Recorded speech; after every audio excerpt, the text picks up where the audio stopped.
Hello everyone, welcome back to the channel. एक और computer marathon class में आप सभी का स्वागत है। आज हम अगेन कुछ इंपॉर्टेंट क्वेश्चन कवर करने वाले हैं, तो वीडियो आपको कंप्लीट देखनी है ताकि सभी क्वेश्चन को आप अच्छे से समझ पाएं एंड एग्जाम में अच्छा स्कोर करें। तो चलिए स्टार्ट करते हैं। आज का पहला प्रश्न है, in the context of text selection in MS Word 2021 match the actions in column A with their correct descriptions in column B. यहाँ पे आप देख सकते हैं एक टेबल दिया गया है। टेबल में दो कॉलम है, column A, column B. Column A में एक्शन दिया गया है, कॉलम बी में इन एक्शन का यूज हम किस लिए करते हैं वो दिया गया है। आपको आंसर बताना है in the context of text selection in MS Word 2021 and आप आंसर यहाँ से आइडेंटिफाई करेंगे कौन सा करेक्ट है। कॉलम ए में देखिए, पहला है control plus A, second control plus C, third है control plus X and fourth है control plus B. Column B, A duplicates the selected text and stores it in the clipboard. B removes the selected text and saves it temporarily to the clipboard. C है insert the copied or cut text at the current insertion point. D highlights all the content in the document. अब बताइए answer क्या होगा। Answer है B, 1 का D होगा। Control plus ए का use हम करते हैं किसी डॉक्यूमेंट के सारे कंटेंट को हाईलाइट करने के लिए। बी का ए होगा, इसका यूज हम करते हैं कंट्रोल प्लस सी का, ये सिलेक्टेड टेक्स्ट को डुप्लीकेट करता है एंड उसे स्टोर करता है क्लिपबोर्ड में। थर्ड है कंट्रोल प्लस एक्स, इसका यूज किया जाता है रिमूव द सिलेक्टेड टेक्स्ट। ये क्या करता है, जो भी सिलेक्टेड टेक्स्ट होता है उसे करंट लोकेशन से रिमूव कर देता है एंड उसे शॉर्ट टाइम पीरियड के लिए क्लिपबोर्ड पर सेव करता है। And last is fourth control plus भी, इसका यूज हम करते हैं कट किए गए या कॉपी किए गए टेक्स्ट को इंसर्ट करने के लिए करंट इंसर्शन पॉइंट पर। In the context of Windows 11 and Office 2021, which of the following best represents an application of a computer? बताइए, Windows 11 and Office 2021 के कॉन्टेक्स्ट में इनमें से कौन सा कंप्यूटर के एप्लीकेशन को सबसे अच्छी तरह से रिप्रेजेंट करता है।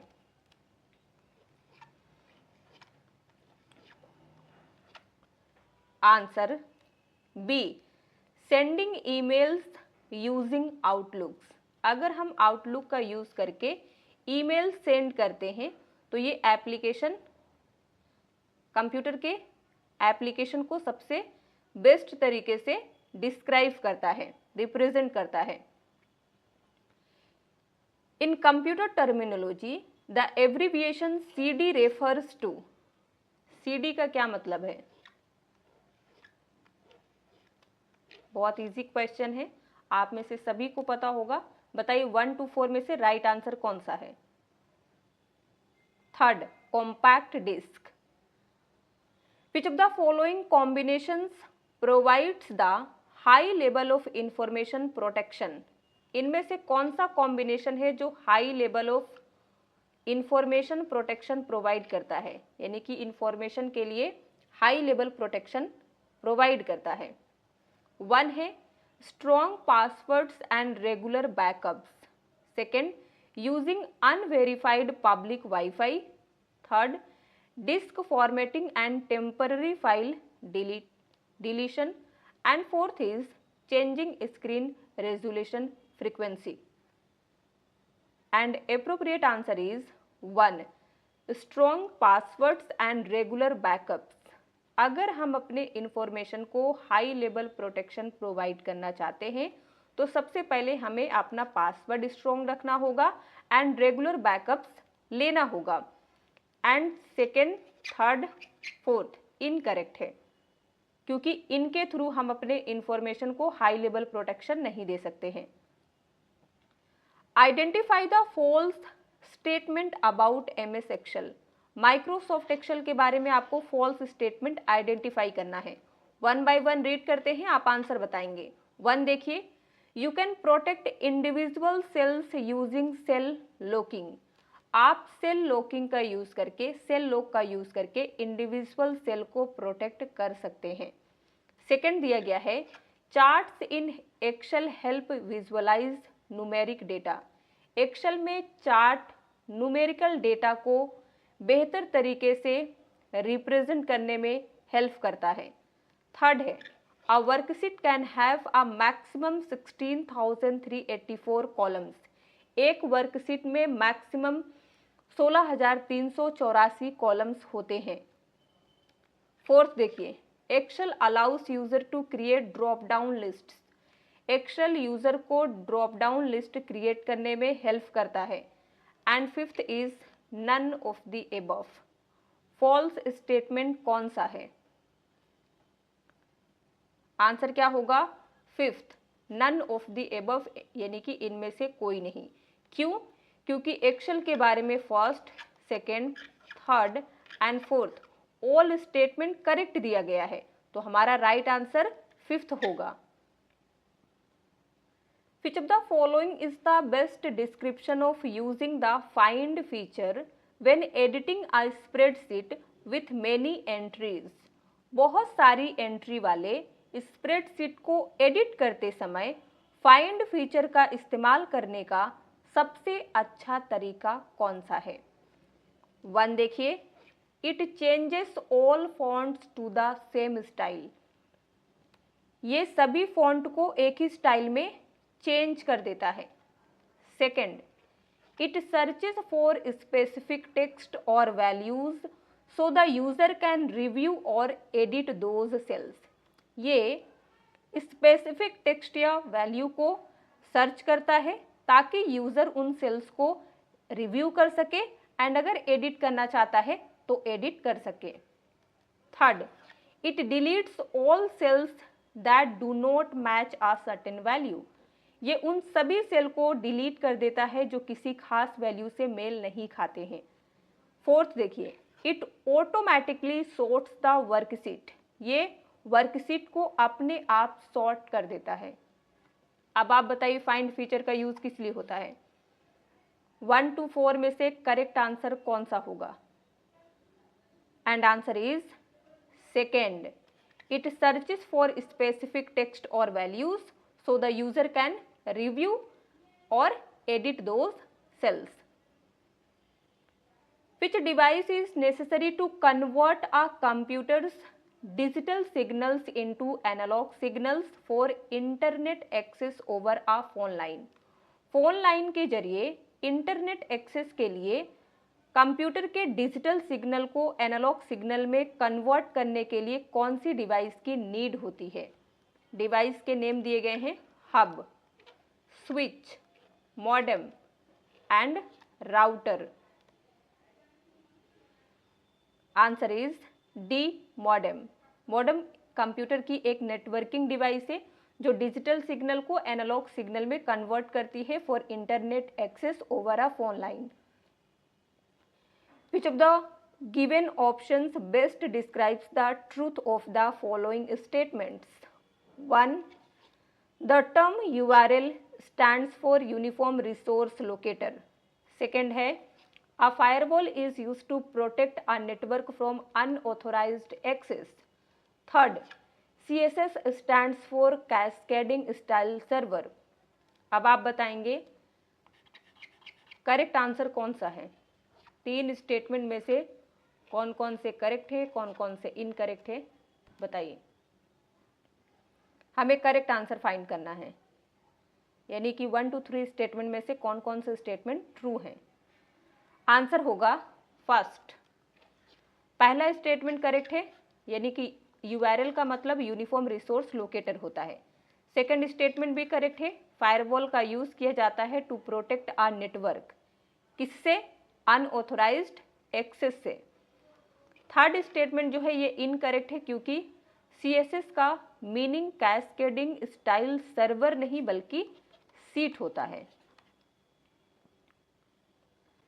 When a business uses social media analytics tools to monitor engagement metrics, likes, shares, comments, and then links that to website traffic and conversions, which major business benefit of social media is being realized most directly. यहाँ पे आपको बताना है, जब कोई business engagement matrix जैसे like, share, comment को monitor करने के लिए सोशल मीडिया एनालिटिक्स टूल का इस्तेमाल करता है एंड फिर उन्हें वेबसाइट ट्रैफिक एंड कन्वर्जन से लिंक करता है, तो सोशल मीडिया का कौन सा मेजर बिजनेस बेनिफिट सबसे डायरेक्टली मैच करता है? 1 दिया गया है, operating in a purely offline mode. Second, data driven decision making and measurable ROI from social media activities. यहाँ पे ROI है return on investment. Third, free printing of flyers. Fourth है reduced supply chain costs. Answer क्या होगा इसका? Second होगा data driven decision making and measurable ROI from social media activities. जब कोई business like, share, comment, website traffic and conversion को track करता है, तो वो इस डेटा को यूज ये अंडरस्टैंड करने के लिए कर सकता है कि ये काम कर रहा है एंड सोशल मीडिया किस तरह से सेल्स या बिजनेस के रिजल्ट में कंट्रीब्यूशन दे रहा है। अब 1 बाय 1 समझते हैं। 1 इनकरेक्ट क्यों है? Operating in a purely offline mode. Social media काम करता है ऑनलाइन, तो फर्स्ट हमारा इनकरेक्ट है। थर्ड देखिए, free printing of flyers. Social media does not mean free printing, तो ये भी रॉन्ग है। फोर्थ दिया गया है reduced supply chain cost. Social media mainly use होता है marketing and connecting with customers, not directly for reducing supply chain costs. What does the term netiquette stands for? इसका मीनिंग क्या है? इसका फुल फॉर्म क्या होता है? यहां से देख के बताइए। Answer is fourth, internet etiquette. F5 key in Windows is used for. Windows में F5 की का यूज किस लिए करते हैं? बहुत इजी क्वेश्चन है। आंसर होगा थर्ड, रिफ्रेश। यहां आप देखिए, जब आप प्रेस करते हैं F5 इन विंडोज, ये रिफ्रेश करता है करंट विंडो और वेब पेज। 1 है डिलीट। डिलीट रिमूव करता है सिलेक्टेड आइटम। सिलेक्टेड आइटम में कोई फाइल या फोल्डर हो सकता है, टेक्स्ट हो सकता है, जो भी सिलेक्टेड होगा उसे डिलीट कर देगा। सेव एज, इसका यूज करते हैं किसी फाइल को सेव करने के लिए with a new name and new location. Fourth दिया गया है सेव, इसके लिए हम शॉर्टकट Ctrl+S का यूज करते हैं। Among the core components of a computer system, which memory type is specifically designed to be non-volatile and holds the essential firmware like the BIOS or UEFI required to initiate and start up the computer's operating system? Computer system के core components में से कौन सी memory type specifically non volatile होने के लिए बनाया गया है एंड इसमें नेसेसरी फर्मवेयर जैसे कि बायोस या UEFI होता है, जो कंप्यूटर के ऑपरेटिंग सिस्टम को शुरू करने के लिए जरूरी है। कंप्यूटर में कितने टाइप की मेमोरी होती है? 2 टाइप की, primary memory and secondary memory. Primary memory को वोलाटाइल मेमोरी कहते हैं, सेकेंडरी मेमोरी को नॉन वोलाटाइल मेमोरी कहते हैं। प्राइमरी मेमोरी का एग्जाम्पल होता है रैम, रोम। सेकेंडरी मेमोरी का एग्जाम्पल हो जाता है pen drive, CD, DVD etcetera. तो जो हमारा प्राइमरी मेमोरी है उसके जो टाइप है रैम एंड रोम, उसमें से रैम जो है वो एक वोलाटाइल मेमोरी है एंड रोम एक नॉन वोलाटाइल मेमोरी है। तो यहाँ पे हमारा करेक्ट आंसर होगा रोम, जिसे रीड ओनली मेमोरी कहते हैं। रैम एक वोलाटाइल मेमोरी है, इसलिए ये करेक्ट आंसर नहीं होगा। सीपीयू मेमोरी का टाइप नहीं होता है, ये एक प्रोसेसिंग डिवाइस है, प्रोसेसर है, जिसका मीनिंग सेंट्रल प्रोसेसिंग यूनिट है। पीसीबी ये भी मेमोरी नहीं है, इसे प्रिंटेड सर्किट बोर्ड कहते हैं। Which of the following is the key characteristic of a website? इनमें से कौन सा वेबसाइट का एक विशेषताएं हैं, विशेषता यानी कि फीचर? आंसर है 1. It is a collection of related web pages under a single domain name. Website एक कलेक्शन होता है रिलेटेड वेब पेजेस का under a single domain name. Second दिया गया है it is a single static document that never changes. तो ये एक सिंगल स्टैटिक डॉक्यूमेंट नहीं है जिसे हम कभी चेंज नहीं कर सकते, तो ये इनकरेक्ट हो गया। थर्ड देखिए, it must be accessed only through a specific software application. इसे यानी कि किसी वेबसाइट को एक्सेस करने के लिए हमें किसी स्पेसिफिक सॉफ्टवेयर एप्लीकेशन का यूज़ करना पड़ता है, उसी के थ्रू आप कर सकते हैं, तो ये भी इनकरेक्ट हो गया। फोर्थ देखिए, it is used locally on a users computer. इसे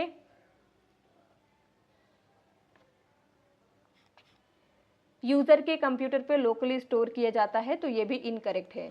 एक कैरेक्टरिस्टिक्स पूछा था तो 1 सबसे अप्रोप्रिएट आंसर यहाँ पे है। Which of the following statements related to Linux operating system is false? Linux एक ऑपरेटिंग सिस्टम है, उसके बारे में आप 2 स्टेटमेंट देख सकते हैं, दिया गया है, कौन सा फॉल्स है ये आप आइडेंटिफाई करेंगे। 1 देखिए, it is open source operating system. Linux एक ऑपरेटिंग सिस्टम है जो कि ओपन सोर्स नेचर का होता है, जिसका मीनिंग है इसका सोर्स कोड पब्लिकली अवेलेबल होता है, एंड ये स्टेटमेंट ट्रू दिया गया है। सेकेंड देखिए, it can be categorized as both multitasking and multi user operating system. Linux को multitasking and multi user operating system दोनों कंसीडर किया जाता है, तो ये भी स्टेटमेंट करेक्ट है, क्योंकि लिनक्स सपोर्ट करता है मल्टीपल यूजर्स को एंड ये रन होता है मल्टीपल टास्क साइमल्टेनियसली करने के लिए। तो दोनों स्टेटमेंट लिनक्स ऑपरेटिंग सिस्टम के बारे में करेक्ट दिया गया है, तो यहाँ से आंसर बताइए करेक्ट कौन सा होगा, क्योंकि हमें फॉल्स स्टेटमेंट फाइंड आउट करने बोला था, एंड 2 स्टेटमेंट जो दिया गया है दोनों का दोनों लिनक्स ऑपरेटिंग सिस्टम के बारे में ट्रू है। तो आंसर हो जाएगा डी, नीदर 1 नोर 2, यानी कि दोनों में से दोनों, ना ही 1 फॉल्स है ना ही second. Which feature distinguishes ROM from RAM? ROM को कहते हैं read only memory and RAM is random access memory. अब आप बताइए कौन सी विशेषता रोम को रैम से अलग करती है? 1 दिया गया है RAM is faster than, ROM is faster than RAM. ROM RAM से फास्ट होता है। सेकेंड देखिए, it is used for storage. ROM का यूज स्टोरेज के लिए करते हैं, RAM is used for graphics, जबकि रैम का यूज ग्राफिक्स के लिए करते हैं। थर्ड देखिए, ROM is volatile, RAM is non volatile. Fourth, ROM stores permanent instructions, RAM stores temporary data. Correct answer क्या होगा? आंसर है फोर्थ, रोम जिसे रीड ओनली मेमोरी कहते हैं, ये स्टोर करता है परमानेंट इंस्ट्रक्शंस को, एंड रैम जिसे रैंडम एक्सेस मेमोरी कहते हैं, ये स्टोर करता है डेटा शॉर्ट टाइम पीरियड के लिए। अब 1 आपको दिया गया है ROM is faster than RAM, ROM RAM से फास्ट होता है, तो ये इनकरेक्ट है, क्योंकि रैम फास्ट होता है रोम से। सेकंड इनकरेक्ट क्यों है? ROM is used for storage, तो रोम का यूज हम स्टोरेज के लिए करते हैं, रैम का यूज हम ग्राफिक्स के लिए करते हैं, तो ये भी इनकरेक्ट है। थर्ड दिया गया है कि रोम वोलाटाइल होता है, रैम नॉन वोलाटाइल होता है, तो ये इनकरेक्ट है क्योंकि रोम नॉन वोलाटाइल होता है एंड रैम वोलाटाइल होता है। An optical scanner used to read an image and recognize text from it is known as, किसी इमेज को रीड एंड उसमें से टेक्स्ट को आइडेंटिफाई करने के लिए इस्तेमाल होने वाले ऑप्टिकल स्कैनर को क्या कहा जाता है? वन है optical character recognition, in short OCR। Second है ऑप्टिकल मार्क रिकॉग्निशन, जिसे OMR कहते हैं। Third magnetic ink character recognition, जिसे MICR कहा जाता है। फोर्थ है बार कोड रीडर, जो BCR है। आंसर क्या होगा? आंसर है 1 ऑप्टिकल कैरेक्टर रिकॉग्निशन और OCR। ये किसी इमेज को रीड एंड उनमें से टेक्स्ट को रिकॉग्नाइज करने के लिए इस्तेमाल होने वाला एक ऑप्टिकल स्कैनर माना जाता है। यहाँ देखिए और डिटेल में समझ लेते हैं। OCR का यूज करते हैं to scan image and recognise printed text from it. Second है ऑप्टिकल मार्क रिकॉग्निशन, जिसे OMR कहते हैं।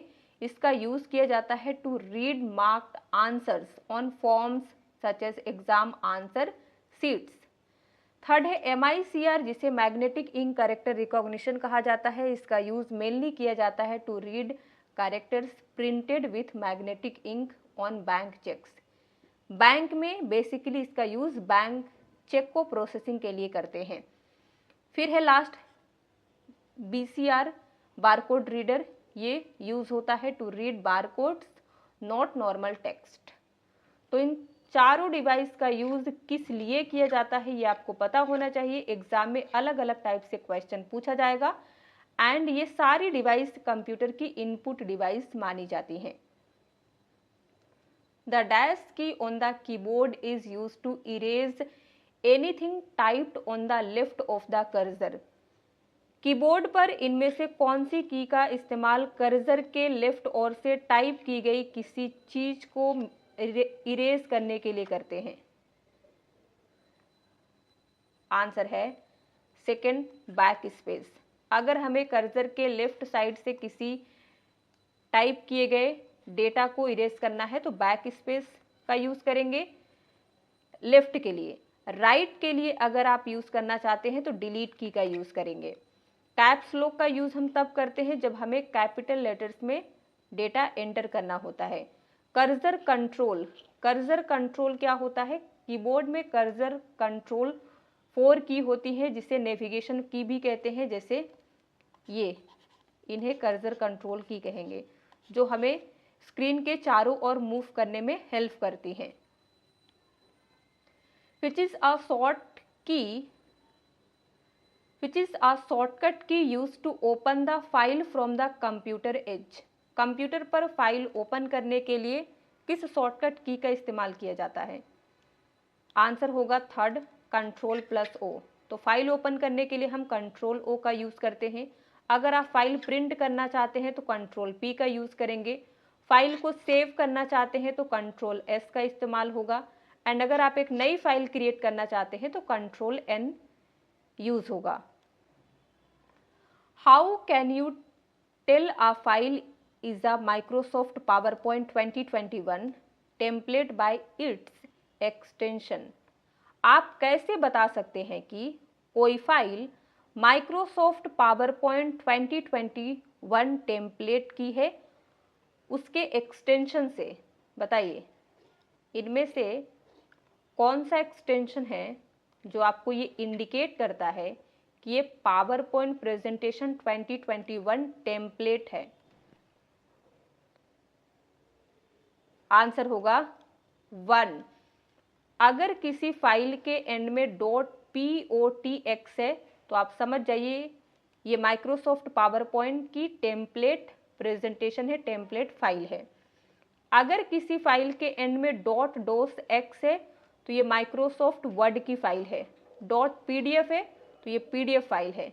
एंड अगर ये विकल्प आपको देखने को मिलता है .xlsx, इट मीन्स ये माइक्रोसॉफ्ट एक्सेल की फाइल है। तो एक्सटेंशन भी आपको पता होना चाहिए, एग्जाम में बहुत फ्रिक्वेंटली यहाँ से क्वेश्चन पूछ लेता है। In Microsoft PowerPoint 2021 which tab contains the setup slide show option. Microsoft PowerPoint 2021 में सेटअप स्लाइड शो का विकल्प किस टैब में है? Home tab, design, slide show and view. Answer है सी, स्लाइड शो। तो अगर आप स्लाइड शो टैब में जाते हैं तो आपको सेटअप स्लाइड शो विकल्प देखने को मिलेगा। तो यहाँ पे कंप्लीट होता है आज का वीडियो। एक क्वेश्चन जिसका आंसर आपको कमेंट में बताना है। MS word is the dash operating system. MS word किस टाइप का ऑपरेटिंग सिस्टम है? 1 पॉइंट एंड क्लिक, सेकेंड है यूजर फ्रेंडली, थर्ड है मैकिंटोश, फोर्थ है कमांड ड्रिवन, फिफ्थ है none of the above. Answer क्या होगा कमेंट करके आपको बताना है। अगर आपने अभी तक वीडियो लाइक नहीं किया है तो जाते जाते आपको वीडियो लाइक कर देना है, शेयर कर देना है। चैनल पे नए हैं तो सब्सक्राइब कर लीजिए ताकि आने वाली वीडियोस की नोटिफिकेशन आपको मिलती रहे। Thank you for watching. मिलते हैं नेक्स्ट वीडियो में।